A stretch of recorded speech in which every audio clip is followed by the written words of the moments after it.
오늘 창세기 28장 10절부터 22절 말씀을 통해서 베델에서 만난 하나님, 베델에서 만난 하나님이란 제목으로 말씀을 증거하겠습니다. 이제 창세기 28장입니다. 27장에 눈이 어두운 아버지를 속이고 형님 에서를 대신해서 야곱이 축복을 받는 일이 벌어졌습니다. 28장은 어떻게 시작하냐면 이제는 이삭이 야곱인 줄 알고 정식으로 이제 다시 야곱에게 축복하는 것으로 시작합니다. 그러면서 뭘 당부하냐면 너는 이제 집을 떠나서 외삼촌 라반의 집으로 가라. 그리고 그 딸 중에서 한 명을 네 아내로 삼았으면 좋겠다라는 당부를 합니다. 이것은 이제 이삭이 눈이 어두워서 실수로 축복한 게 아니라 이제는 야곱인 줄 알고 정식으로 다시 야곱을 축복함으로써 야곱이 합법적인 장자임을 확인하는 그런 사건입니다. 좀 더 설명하면 하나님께서 아브라함과 언약을 맺었죠. 그것이 이삭에게 연결되고 이제 야곱, 네가 이 언약을 물려받는 언약의 계승자라고 이제는 완전히 선언하는 내용입니다. 여기까지가 이제 이삭의 삶입니다. 그래서 이삭의 나중에 죽지만 이제 성경에서 이삭이 하나의 믿음의 사람으로서의 삶은 야곱을 정식으로 축복하는 것, 여기까지가 이제 이삭의 삶으로 일단락됩니다. 그러면서 재미있는 것은 이제부터 에서와 야곱, 이 쌍둥이 형제가 이름이 나올 때 이름의 순서가 바뀌기 시작합니다.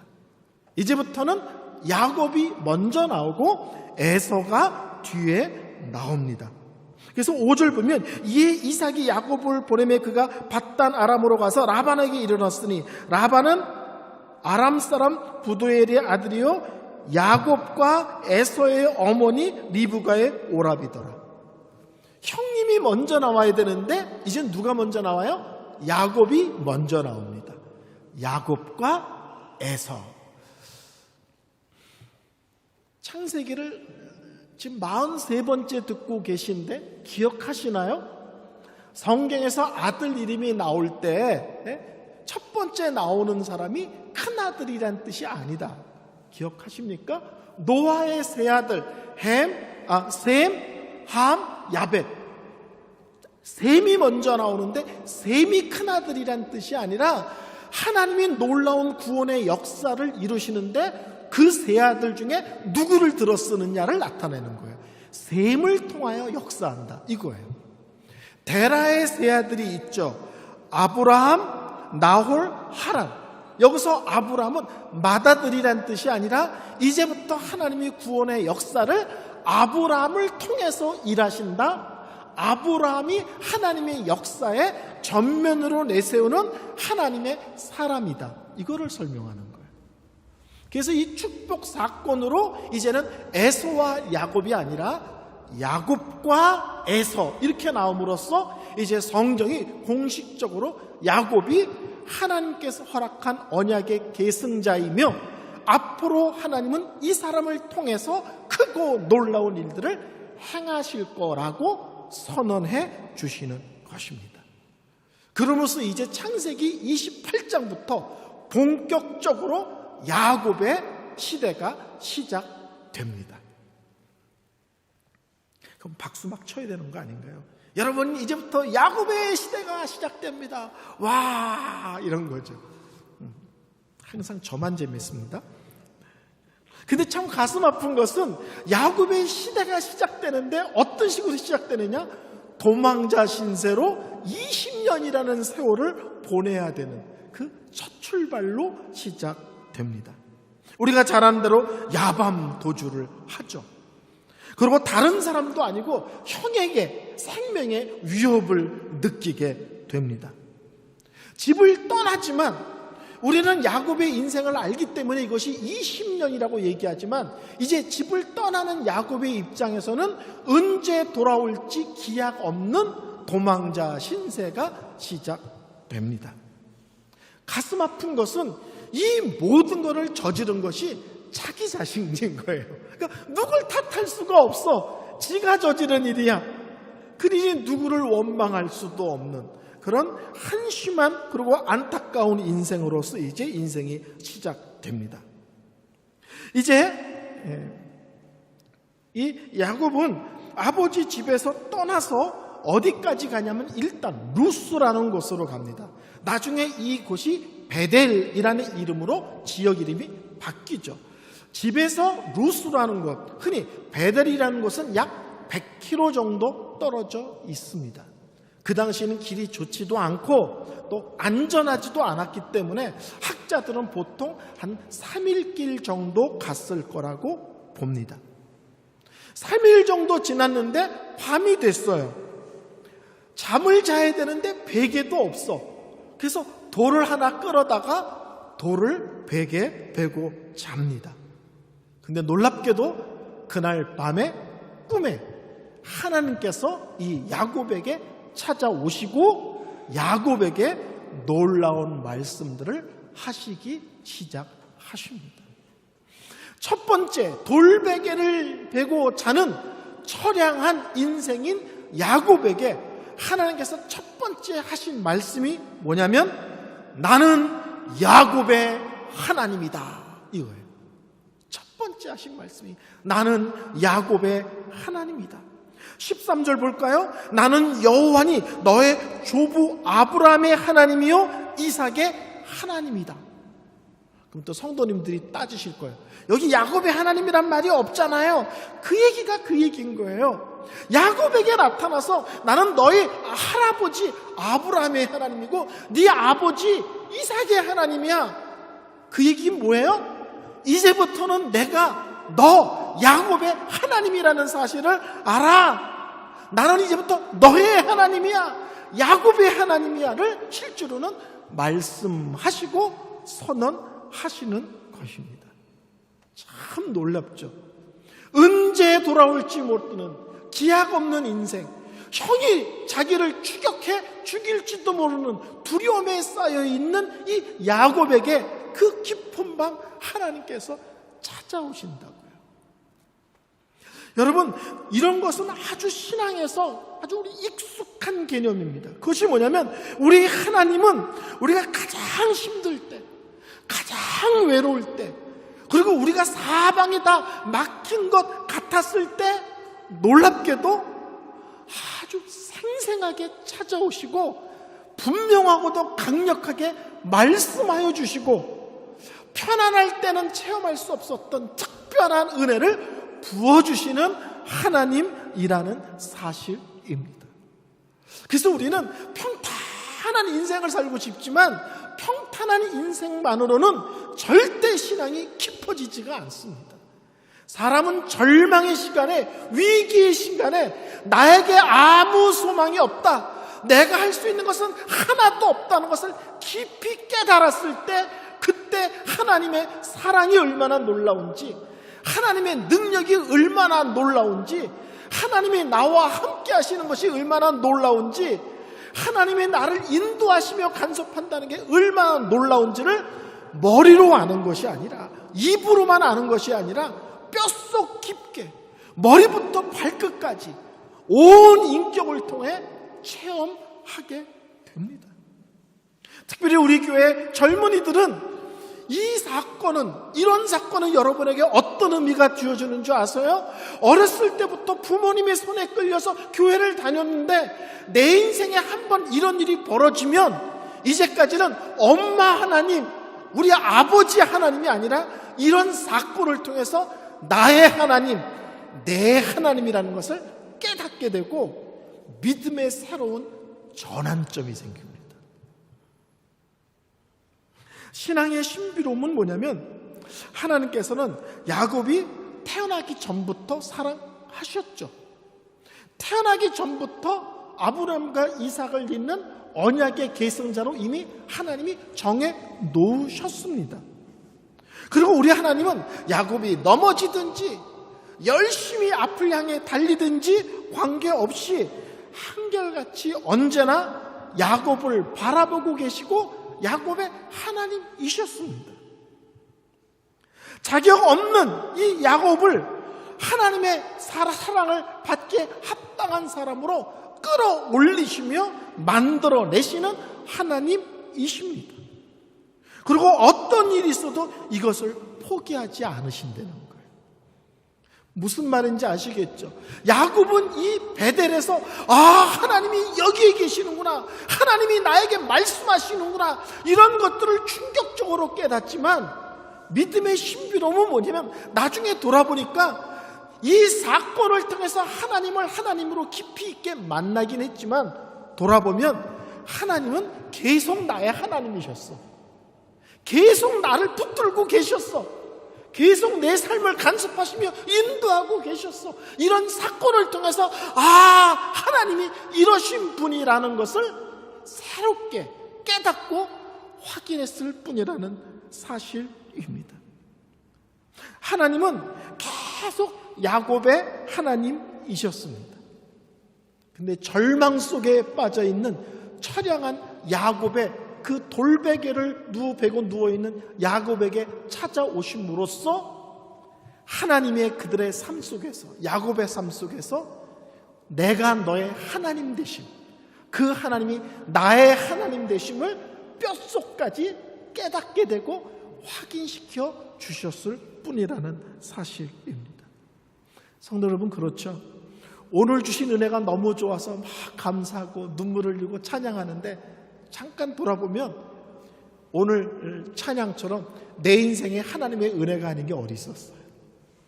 우리는 오늘 주신 은혜가 너무 좋아서 하나님 너무 좋아요 막 이러지만 문득 돌아보면 내 인생 전체 속에 하나님의 은혜가 아닌 것이 어디 있고 하나님의 간섭하심이 아닌 게 어디에 있습니까? 어쨌든 야곱은 이 베델의 사건을 통하여 아버지의 하나님, 할아버지의 하나님이 아니라 나의 하나님을 인격적으로 만나고 고백하는 사건이 되어집니다. 두 번째, 하나님께서 이 야곱에게 하신 말씀은 뭐냐면 내가 너를 축복한다. 그리고 너에 대한 놀라운 계획을 내가 가지고 있다. 이 말씀을 하시는 거예요. 오늘 13절 14절 볼까요? 또 본즉 여호와께서 그 위에 서서 이르시되 내가 누워있는 땅을 내가 너와 내 자손에게 주리니 내 자손이 땅의 티끌같이 되어 내가 서쪽 동쪽 북쪽 남쪽으로 퍼져갈지며 땅의 모든 족속이 너와 내 자손으로 말미암아 복을 받으리라.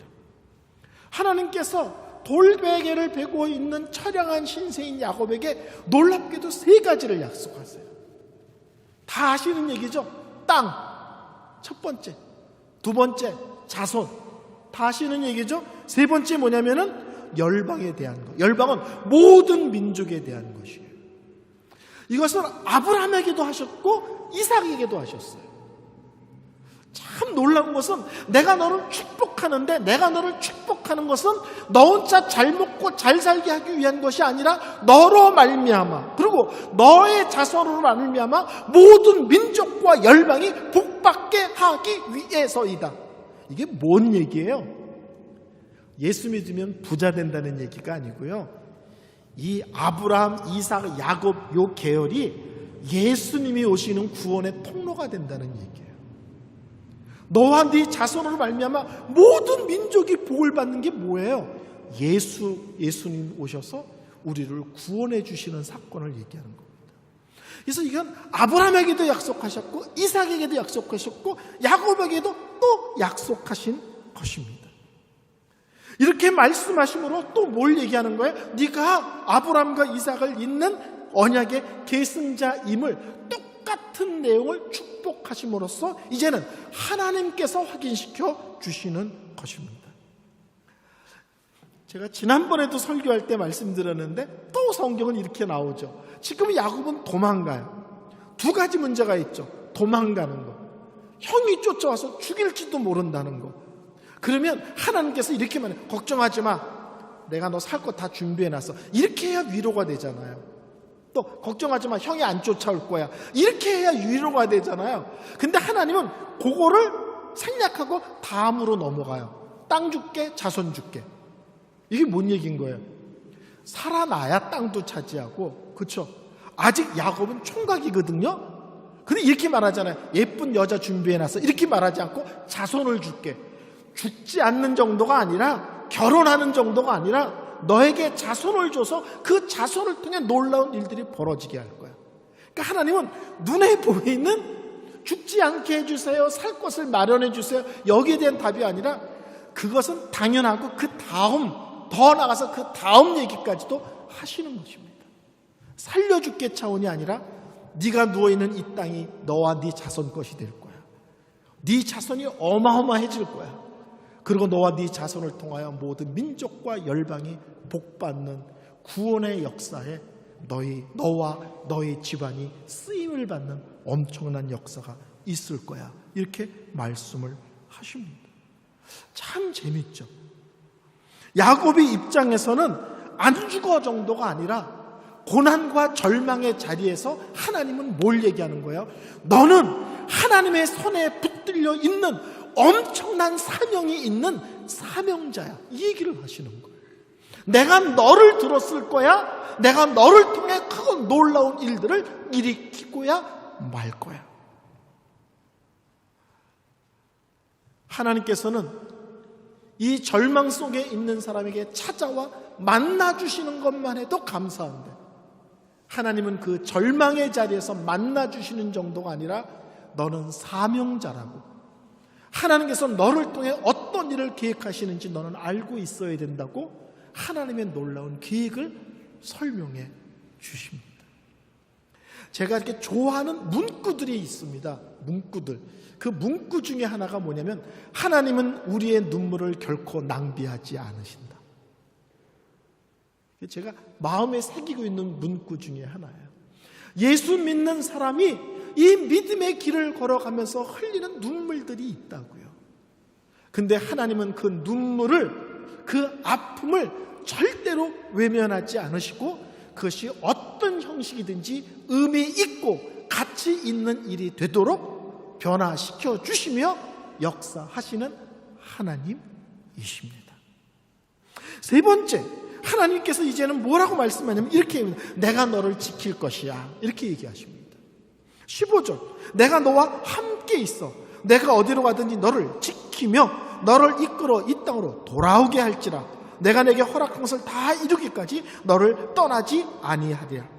세 가지를 말씀하십니다. 첫째, 너와 함께 할 것이다. 절대로 너를 떠나지 아니하리라. 두 번이나 반복해요.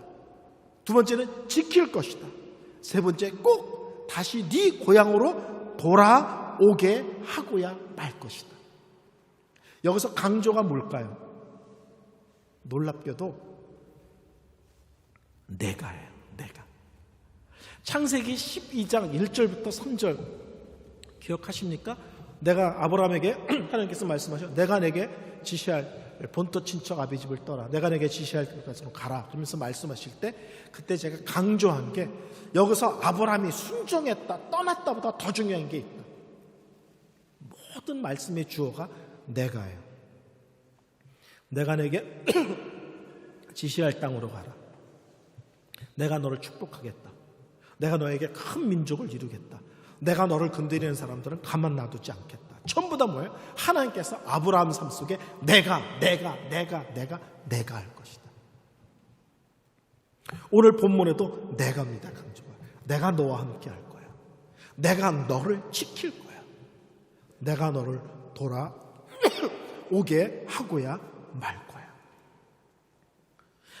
야곱 쪽에서 보면 아버지를 속이고 형을 속이고 축복을 가로챈 부끄러움 투성이거든요. 근데 하나님께서 일방적으로 선언하시는 거예요. 내가 너를 그냥 놔두지 않을 거야. 내가 어떤 식이든지 네 인생을 책임질 거야. 이유가 없습니다. 조건이 없습니다. 굳이 이유가 있다면 하나님께서 먼저 야곱을 살아가기로 결심한 게 이유입니다. 그리고 하나님께서 이 야곱을 통해서 놀라운 일을 하시겠다는 하나님의 계획이 이유입니다. 야곱의 삶을 책임지는 것은 야곱 안에 아름답고 복된 것이 있기 때문이 아니라 하나님이 사랑하기로 결심하셨기 때문에, 하나님이 이 사람을 통해 일하기로 결심하셨기 때문에 그렇습니다. 이유는 야곱이 아니라 하나님 자신이 이유입니다. 야곱은 돌베개를 빌면서 이렇게 했을 거야. 나는 혼자야. 나는 외로워. 뭐 이럴지 모르겠어요. 하나님께서 말씀하시는 거예요. 너는 한 번도 혼자인 적이 없다. 너는 한 번도 혼자인 적이 없다. 나는 너와 함께 하실 것이고 무슨 일이 있어도 너의 곁을 떠나지 않을 것이다. 자, 설교를 결론 내립니다. 이제 야곱이 놀라가지고 잠에서 깹니다. 그리고 16절에 이렇게 말합니다. 하나님께서 여기 계시거늘 내가 알지 못하였도다. 3일길을 가서 지쳐서 외로워서 쓸쓸해서 처량해서 돌을 비고 잤던 야곱이 이곳이 하나님이 나를 만나주신 은혜의 장소, 역사의 장소인지를 내가 알지 못했도다. 그러면서 자기가 베었던 돌베개를 세워서 기름을 붓고 우리 식으로 하면 하나님께 예배하는 거예요.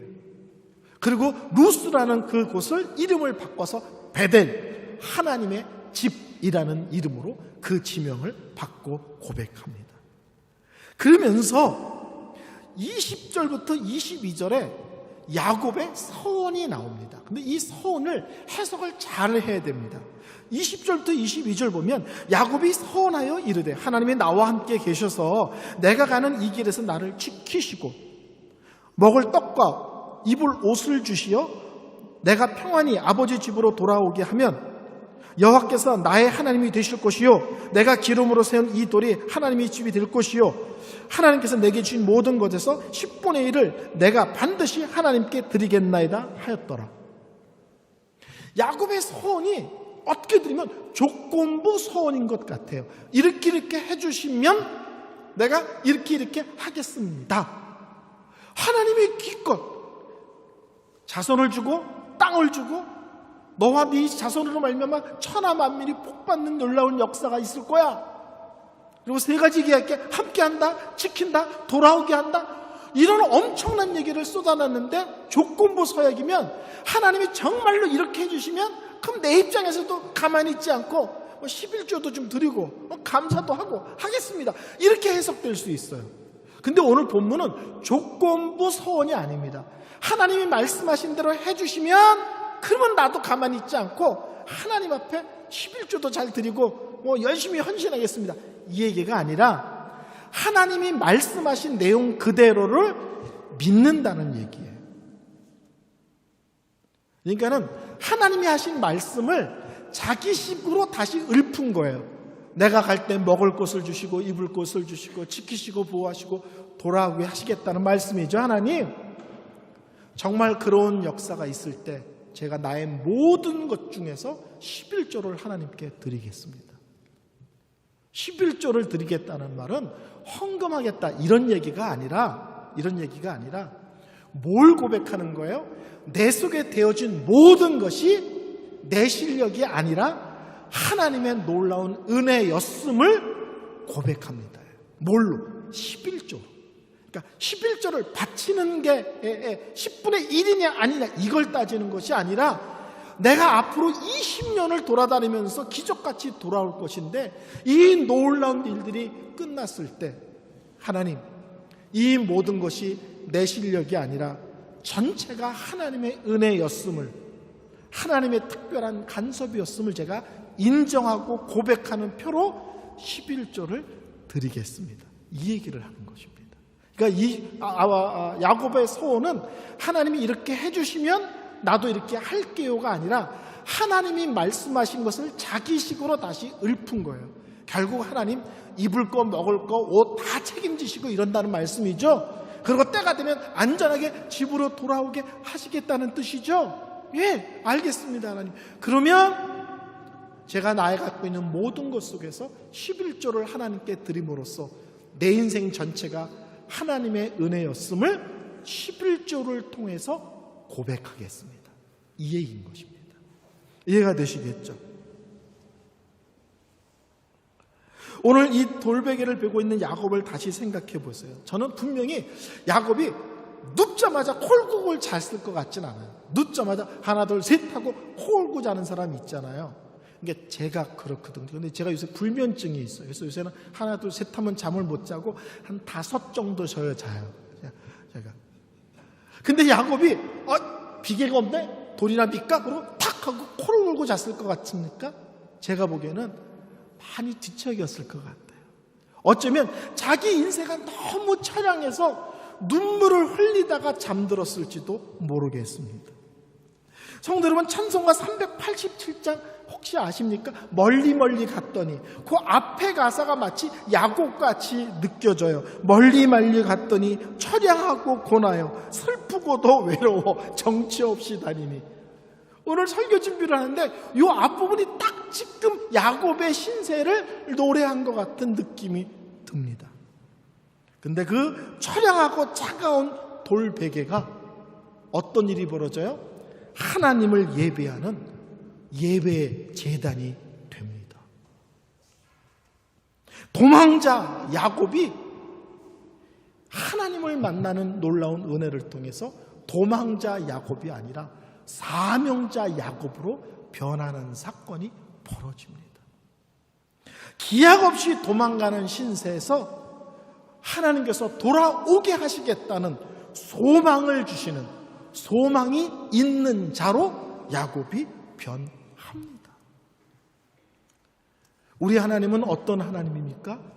우리가 낙심하고 절망하고 여기가 끝인가 보다라고 생각하는 그 순간에 살아계시고 역사하시는 하나님, 나를 사랑하시며 나의 아버지 되심을 그 어느 때보다도 선명하게 보여주시고 깨닫게 하시고 은혜 주시고 처량한 내 신서를 전혀 다른 차원으로 끌어올려 내시는 하나님이십니다. 이것을 다른 표현으로 하면 아브라함의 하나님, 이삭의 하나님이어서 이 사건을 통해 야곱이 나의 하나님, 야곱의 하나님임을 깨닫고 고백하는 사건이 되게 하십니다. 성도 여러분, 우리는 이 땅에 살면서 많은 일을 겪죠. 절망하고 낙심하고 슬퍼하고 속상하고 억울하고. 근데 하나님이 안 계시면 우리는 그것뿐입니다. 근데 하나님이 계시면 그런 일들이 내 인생의 아름다움이 되고 복이 되고 유익이 되도록 하나님은 분명하게 역사하실 줄로 믿습니다. 하나님은 그 사랑하는 자의 눈물을 결코 낭비하지 않으시는 하나님이십니다. 우리 다 같이 찬송 드리겠습니다.